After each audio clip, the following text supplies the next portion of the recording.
Hello everyone. So now we'll see about RLC series circuit.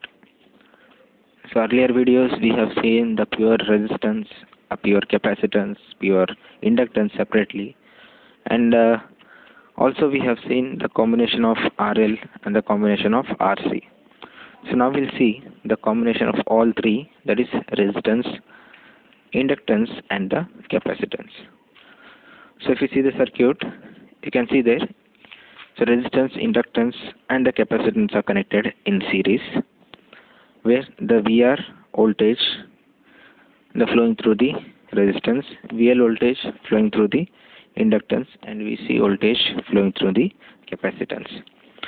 So the I is the current flowing through resistance, inductance and the capacitance, where the input voltage V is equal to given by Vm sin omega t. Okay, so now we'll see the inputs like the VR resistance is given by IR, which is in phase with the current. The second one, that is inductance VL, that can be written as IXL, leads the current by 90 degree.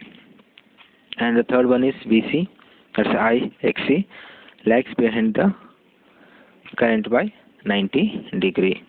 So I hope you understood in previous videos only how I'll write this leading, lagging terms with respect to inductance and with respect to the capacitance. So if you not get this, please watch the previous videos, so you'll come to know how we'll differentiate this leading and lagging terms. So if you see the phasor diagrams, so here we have two conditions.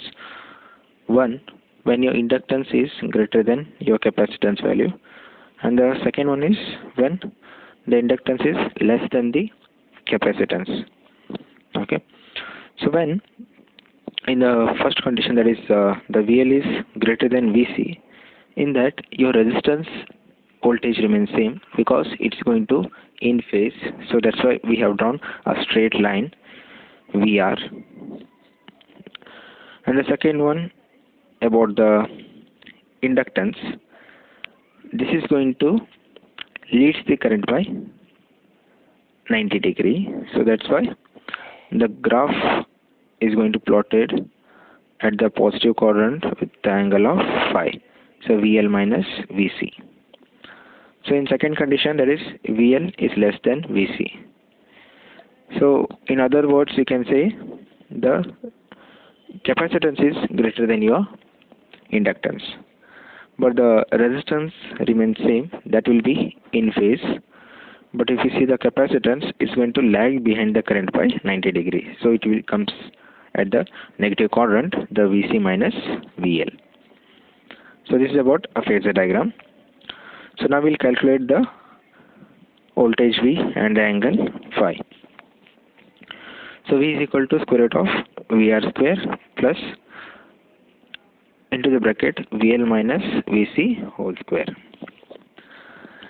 So we know the inputs like resistance, inductance and capacitance. So substitute those inputs here. So V is equal to, instead of VR, I'll write it as IR square plus into the bracket, instead of VL, I'll write it as I of XL minus, instead of VC, I'll write it as I of XC whole square. So current is common factor, so I'll take it outside. V is equal to I into Z, where Z is nothing but your square root of R square plus into the bracket XL minus XC whole square. So now we'll calculate the phase angle, that is phi is equal to tan inverse of VL minus VC divided by VR. So again put the inputs here.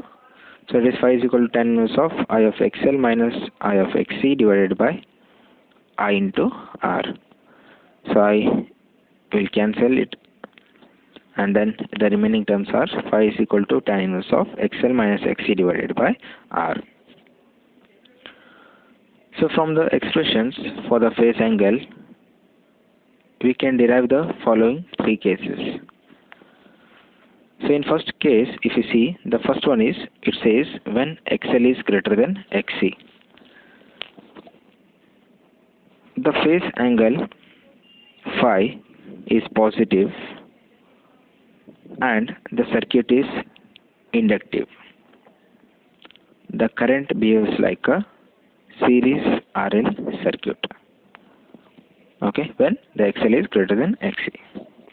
So in second condition, when XL is less than XC, so that time the phase angle phi is negative and the circuit is capacitive. The circuit behaves like a series RC circuit.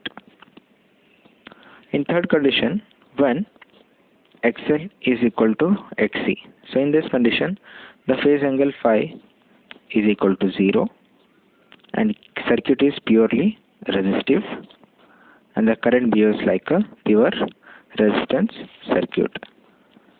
Okay, so these three cases you need to remember.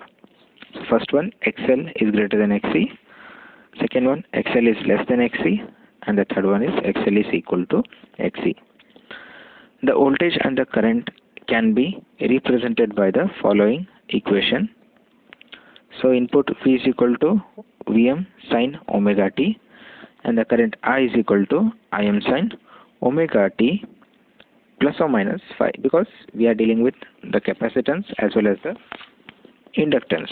So it's going to be a combination of plus or minus phi. So to calculate the average power, P is equal to V into I into cos phi.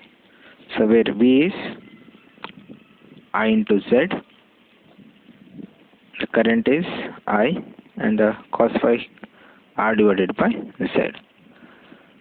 So I into I square, Z get cancels and the R remains as it is. So the average power becomes P is equal to I square into R. Hence the power in RLC series circuit is consumed only in the resistance. The inductance and the capacitance do not consume any power. Thank you.